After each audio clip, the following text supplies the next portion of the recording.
que de alguna manera fue tan duro lo del proceso que como que se habla del proceso y a partir de la recuperación de la democracia en el 83 y queda como un poco escondido ese periodo que fue muy importante, fue muy importante porque se dieron varias circunstancias.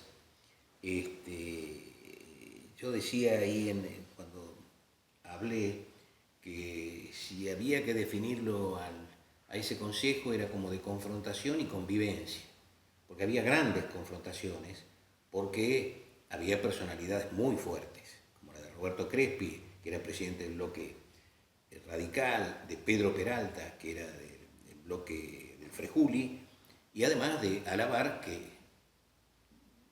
casi nunca va nadie a usar la banca del Ejecutivo al Consejo Liberante. Yo creo que en estos últimos 10 años, 12 años, nadie ha ido a ocupar así, que no sea por una cuestión especial, a ir a ocupar esa banca. Bueno, Alabar la ocupaba casi todas las sesiones, ¿no? Y era un concejal más y confrontaba fundamentalmente con don Pedro Peralta. ¿Qué función tenía en el Ejecutivo Alabar? Él era secretario de gobierno de Rabasi.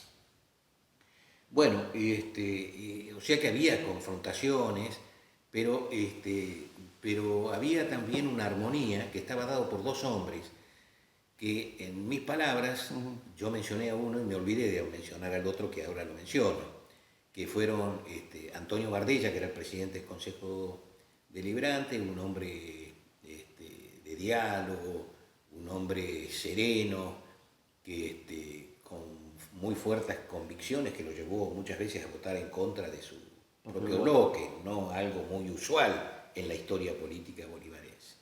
Y el otro hombre, del que me olvidé de mencionarlo, fue Pascual Marcovecchio. Él había sido ya un hombre mayor, era de profesión sastre, y que había tenido una larga actuación en el peronismo antes del 55. Un hombre también de una formación autodidacta intelectual importante y que promovía el diálogo, promovía la convivencia. Sin esos dos hombres, uno del radicalismo y otro del peronismo, el Consejo hubiera sido distinto. A lo mejor no hubiera tenido los frutos que tuvo, porque fue un trabajo legislativo muy importante, se trataron temas muy importantes y trascendentes en ese periodo, y la presencia de estos dos hombres facilitó, por eso yo hablaba, facilitó el diálogo y facilitó la armonía, que se contraponía a la confrontación que se daba en muchos debates, ¿no? Por eso es paradojal el tema, ¿no? Bueno, Julio, y también te tocó, ya en ese momento eran 16 los concejales del recinto. Bueno, en ese momento entras vos, pierde uno el Partido Justicialista, en ese momento era Frejuli. Claro. Rompés el bipartidismo. Claro. También. Sí. Aunque antes en consejos anteriores, también se había roto el bipartidismo, que el bipartidismo se mantuvo hasta el 55, peronismo, radicalismo. Después, en las otras elecciones posteriores que hubo al 55, ahí apareció algunas figuras que fueron relevantes, olvidadas en el tiempo, como Dante Cimino, que era un médico, que él era de UDELPA, el partido que habría creado Aramburu, Unión del Pueblo Adelante, creo que se llamaba así, que fue un extraordinario concejal. Los proyectos de Cimino estaban fundamentados hasta al más mínimo detalle, ¿no? Recuerdo uno, porque yo era, si bien era un adolescente que iba al Colegio Nacional, iba ya al Consejo Deliberante. Recuerdo uno que a lo mejor no era de mayor importancia, ¿no? No había camino peatonal para el cementerio. Iba mucha gente caminando a pie. Entonces, él propuso crear una vereda desde el viejo hospital, donde hoy está la terminal de ómnibus, hasta el cementerio. Bueno, le había hecho el cálculo de cuánto salía cada baldosón, el costo de mano de obra. Fue una cosa, a mí con mis 16 o 17 años, me impresionaba la solvencia y el trabajo que tenían. O sea que El bipartidismo fue hasta el 55, ¿no? Antes, mucho antes, conservador y radical, y después peronismo y radicalismo.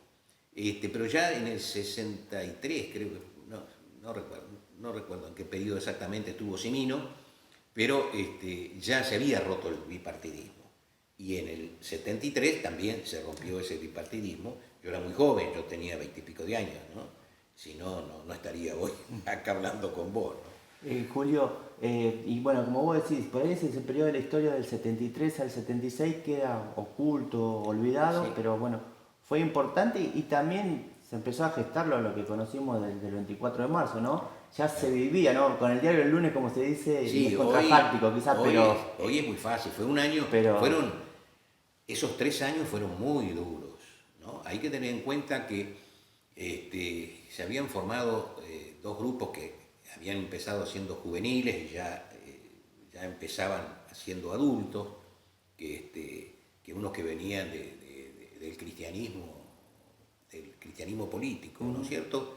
Que muchos venían del peronismo, de clase media media y de clases medias altas también, y el otro, del marxismo, a través del ERP, y después que fueron esos dos grandes movimientos que marcaron fuertemente esos años, ¿no?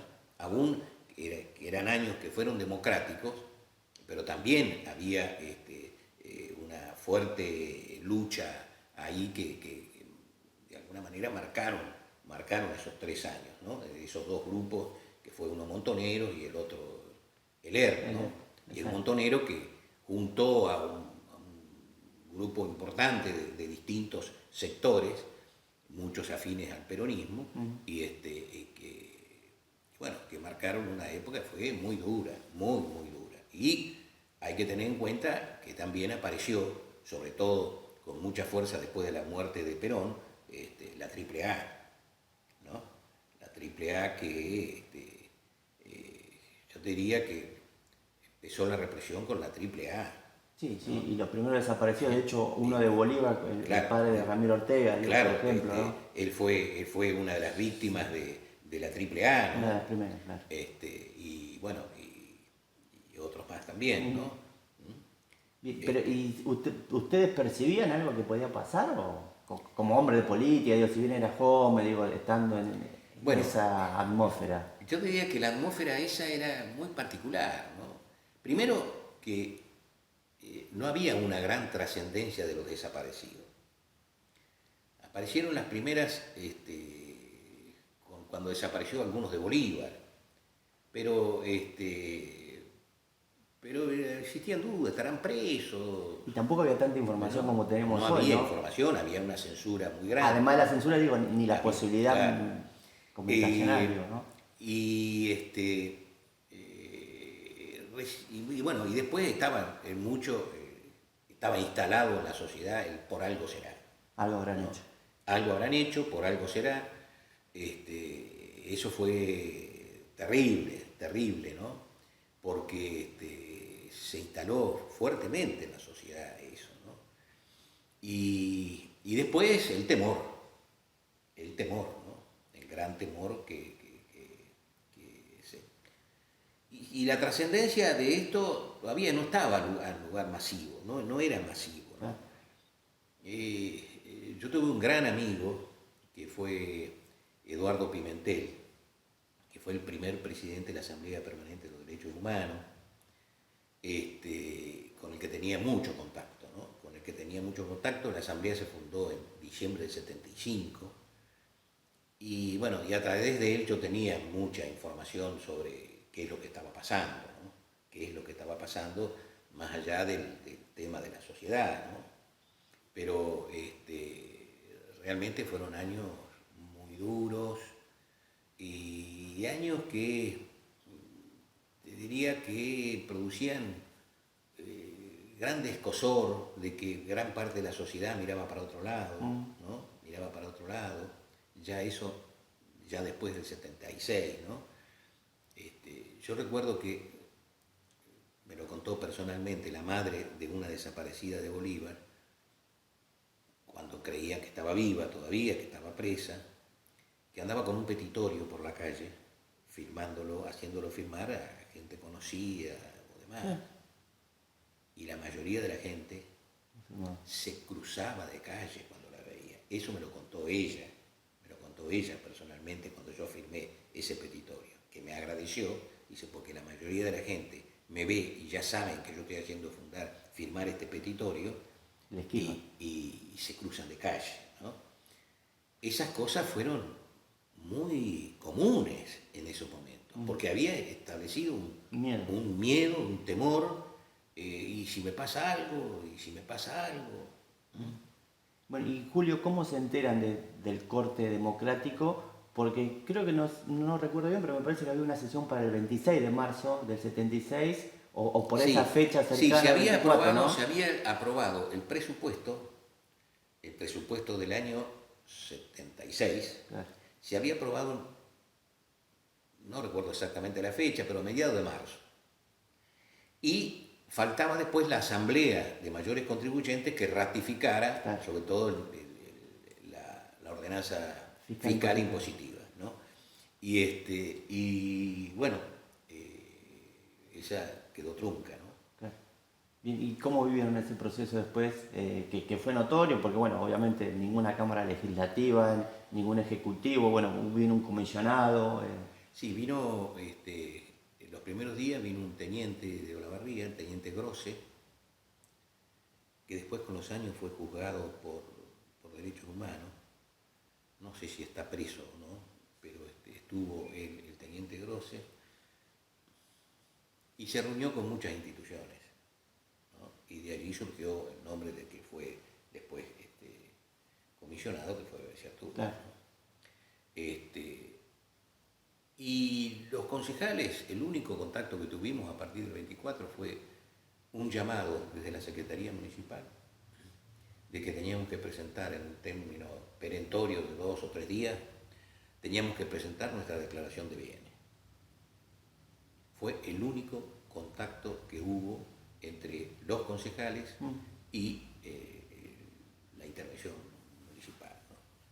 Después no hubo ningún otro contacto, nunca, que yo conozca, ni llamaron a nadie, ni preguntando algo. No. Yo lo único que recuerdo fue, al menos en la experiencia personal, ¿no? Y creo que si hubiera sido otro tipo de requerimientos se lo hubieran hecho a todos, claro, no a algunos, ¿no? Sí. Nos pidieron, sí, que la entregamos en secretaría, la declaración de bienes de cada uno, ¿no? sé, como que iban a investigar, a ver si había enriquecimiento ilícito, ¿no? Pero ahí hay algo que hoy no sucedía en esos años. El concejal no cobraba dieta. Claro, no cobraba dieta, y al final de mandato el municipio, en pago de los servicios prestados, le entregaba a cada concejal una medalla de oro con el escudo nacional, ¿no? Que esa medalla de oro se entregó después en el 83. Ah, ¿se la entregaron? Le entregamos, sí, yo tengo la medalla de oro de ese periodo, ¿no? Mira. En el 83 nos entregaron la medalla de oro a los concejales, ¿no? Una medalla bastante importante, ¿no?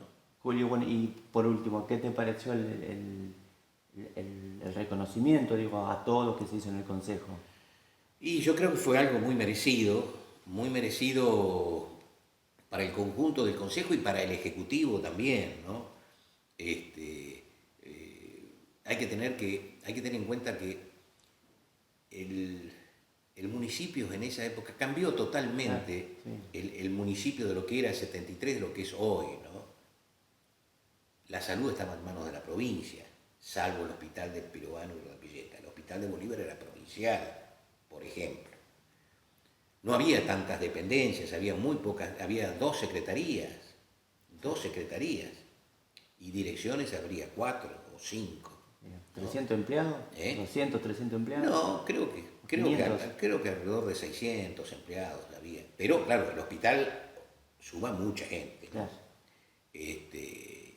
Era un municipio más pequeño. La ciudad también más pequeña. La ciudad también más pequeña. Si bien en habitantes no hemos crecido, pero sí se creció de que mucha gente que vivía en En la zona rural vive en la ciudad. En ese aspecto sí creció, la planta urbana creció, porque la población sigue siendo Sí. más o menos la misma, ¿no? Más o menos la misma. Pero, y además hay otra cuestión, es que en los últimos años, digo después del 83, los municipios empezaron a recibir bastante dinero o de nación o de provincia. En esos años anteriores al 76, los municipios medios se la tenían que arreglar con los propios recursos, la coparticipación, que era la coparticipación de ley, pero no había recursos adicionales, no existían recursos adicionales. Eso se dio después del 83, recién. En consecuencia eran municipios más chicos, con otras problemáticas, ¿no? Pero que exigían un esfuerzo muy grande, muy grande, ¿no? La municipalidad tenía un solo auto y era un auto ya bastante antiguo, claro, ¿no? Incluso otros días el hijo de Rabasi, Marcelo Rabasi, me comentaba en una parte que el padre iba a La Plata, iba en su auto y paraba en el departamento donde vivían Jorge y Marcelo, ¿cierto? sí. Porque eran municipios muy austeros, además con pocas posibilidades económicas de realización de grandes obras. Por eso era importante lo que yo resalté, el Fondo Municipal de la Vivienda, porque ahí no había vivienda, no venían viviendas 400 viviendas, de otro claro. lado, ¿cierto? Entonces, eran otros tiempos, otra gente, otra ciudad, ¿no? Pero bueno, yo creo que fue un periodo que más allá de la falencia fue positivo, fue sí. muy positivo. Julio, muchísimas Bueno, gracias, es muy amable. gracias.